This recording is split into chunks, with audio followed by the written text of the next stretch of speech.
Il vaccine à tour de bras. À Rome, dans ce centre de vaccination installé sous une tente, les soignants ont doublé le rythme. Ils administrent désormais jusqu'à 1000 doses par jour, mais c'est encore insuffisant.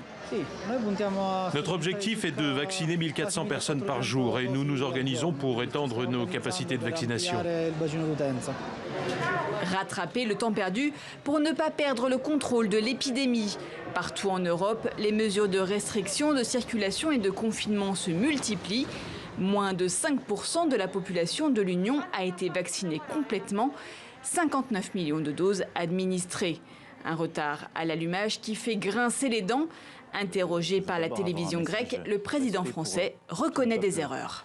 Nous, on n'a pas été assez vite, assez fort là-dessus. Jamais dans l'histoire de l'humanité, on a mis moins d'1 an pour faire un vaccin. On a sans doute, en quelque sorte, moins rêvé aux étoiles que certains autres. On a eu tort de manquer d'ambition, j'allais dire de folie. Oui, de dire c'est possible et on y va.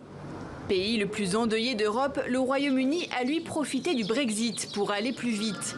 Pas besoin du feu vert des institutions de Bruxelles pour vacciner. Plus de 4 Britanniques sur 10 ont déjà reçu au moins une première dose, grâce en partie aux productions européennes. Depuis janvier, Londres a reçu 10 millions de vaccins de l'UE, mais n'a rien envoyé en retour.